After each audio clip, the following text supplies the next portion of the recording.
Hello সবাইকে, চলে এসেছি তোমাদের সাথে একটা নতুন ভিডিও নিয়ে।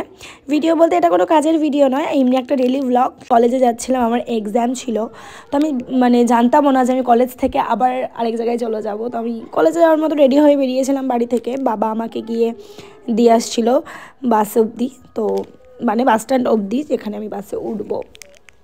তো বাবার সাইকেলে করে পাড় দোলাতে দোলাতে আমি বেরিয়ে পড়েছি। তো বাবা বলছিল ভালো মতো পরীক্ষা দিস, দুষ্টুমি করিস না কলেজে গিয়ে। তো বলতে বলতে বাবা নিয়ে যাচ্ছিলো আমাকে। তো আমি তখনও জানতাম না যে আমি কোথাও বেড়াতে যাব, সেই জন্য আমি আমার মতো ক্যাজুয়ালি বেরিয়েছি। বাড়ির লোকও জানতো না যে আমি কোথাও যাব।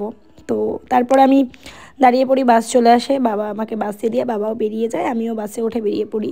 তো বাসে প্রচণ্ড ভিড় ছিল, কারণ সেটা কলেজ টাইম ছিল, অফিস টাইম ছিল, প্রচণ্ড ভিড় ছিল বাসে। তো আমি বাসে বেশি ক্লিপ নিতে পারিনি। তোমরা দেখো আমার অবস্থা, চুল টুল এলোমেলো হয়ে ওখানে একদম বিচ্ছিরি অবস্থা হয়েছে, দাঁড়ানোর মতো অবস্থা ছিল না ওখানে। তো তারপরে কোনো মতে আমি বাস থেকে নামি। তো আমার একটা ফ্রেন্ড আর কি, অন্যদিন আমি গিয়ে ওর জন্য দাঁড়িয়ে থাকি, আজকে আবার ওকে দাঁড় করিয়ে রেখেছিলাম আমার জন্য। তারপরে আমরা দুজনে একসাথে বেরিয়ে পড়ি কলেজের জন্য, রাস্তা পার হয়ে। আমরা হচ্ছে থার্ড ইয়ার, আর আমাদের নিচে আছে ফার্স্ট ইয়ার সেকেন্ড ইয়ার। তো ওদেরকে দেখে মনে হয় না যে ওরা ফার্স্ট ইয়ার সেকেন্ড ইয়ারে পড়ে, বরং মনে হয় যে আমরা ওদের থেকে ছোট, ওরা আমাদের থেকে বড়। আমি হেঁটে যেতে যেতে ওকে বলছিলাম যে দেখ আমাদের দুজনের কম্বিনেশন, একটা হচ্ছে গিয়ে কী বলবো ডেয়ারি মিল্ক, আর একটা হচ্ছে মিল্কি বার, এমন একটা ব্যাপার। ও ফর্সা, আমি ভীষণ কালো। তো তারপর দুজনে দুটো কেক কিনে নিলাম, নিয়ে ঢুকে পড়লাম কলেজে। এই যে এটা আমার থোবড়াটা বাসে করে আসার পরে, আর এটা আমার কলেজ। কলেজে এখনও কাজ চলছে, কমপ্লিট হয়নি, অনেক নতুন কিছু চেঞ্জ করছে কলেজে, তো ওটা ওই যে ওপর একটা ছাতা লাগানো, আমি জানি না কিসের ছাতা ওটা, তিরঙ্গা ছাতা লাগানো রয়েছে।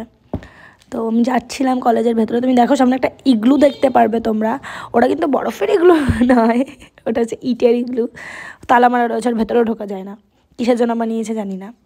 তারপরে ওখানে একটা হাতি আছে, ঘাসের হাতি, পরে হয়তো দেখাবো। এটা হচ্ছে সেলফি জোন, সেলফি জোনে ধুলো পড়ে রয়েছে।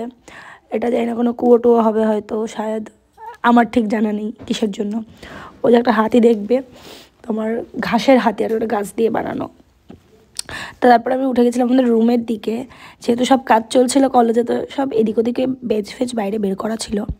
তো আমি গেছি আমাদের ক্লাসে, গিয়ে দেখছি সব বসে রয়েছে, আমাদের আগেই সবাই চলে গিয়েছিল।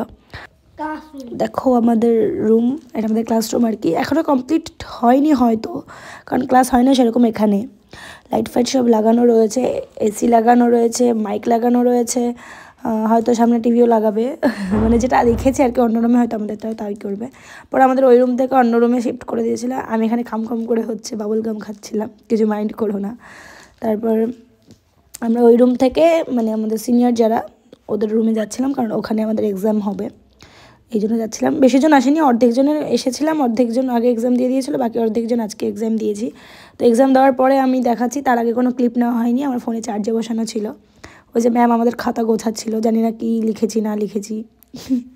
তারপরে বেরিয়ে পড়েছিলাম আমি। তখন আমার প্ল্যান হয়েছিল যে আমি ঘুরতে যাব আসাননগরে। তো সেখান থেকে আমি বেরিয়ে পড়েছিলাম টোটো করে বাস স্ট্যান্ডের জন্য। বাস স্ট্যান্ডে গিয়ে আমি বাসে উঠে পড়েছি। তারপর বাসের থেকে ওই বাসেও এত ভিড় ছিল, আমাদের নবদ্বীপের বাসের থেকেও বেশি ভিড় ছিল। তো সেখান থেকে নেমে আমি টোটো না অটো, অটো ধরে বেরিয়ে পড়েছিলাম ওই মামার বাড়ির উদ্দেশ্যে। তো সেখানে চলে যাই। যাওয়ার পরে আমার আর কোনো ক্লিপ নেওয়া হয়নি, ঘুরতে বেরিয়েছিলাম। তখন আমি কামরাঙা গাছে কামরাঙা দেখেছি, তো সেটা আমার দ্বারা পারা হয়নি, আমি পারতে পারিনি, কারণ এত উঁচু গাছ, এত ভারী। তা আমি ভিডিও বানাচ্ছিলাম, আমার কাকি আর ভাই মিলে কামরাঙা পারছিল। ওরা লগাটা প্রচণ্ড ভারী ছিল, আমি তো তুলতেই পারছিলাম না। পরে সেই কামরাঙা তুলে এনে ধুয়ে সঙ্গে সঙ্গে নুন মেখে খাওয়াও হয়ে গেছে আমাদের। কামরাঙাটা বেশ ভালোই খেতে ছিল, একটু টক একটু মিষ্টি, বেশ ভালো খেতে ছিল। তারপরে দেখো আমার ভাই কি করছে, ও কামরাঙা খাচ্ছে আর নাচছে, আমার ভিডিওর সামনে এসেও নাচছে। তারপর রাতের বেলা লুচি আর আলুর তরকারি হয়েছিল, আমরা লুচি আর আলুর তরকারি খেয়েছিলাম সব গল্প করতে করতে। দিদুন রান্না করেছিল, বেশ ভালো করেছিল খেতে। তার খেয়ে দিয়ে আমরা শুয়ে পড়েছিলাম। আর কিছু না, থ্যাংক ইউ আমার ভিডিওটা দেখার জন্য আর আমাকে সহ্য করার জন্য এতক্ষণ।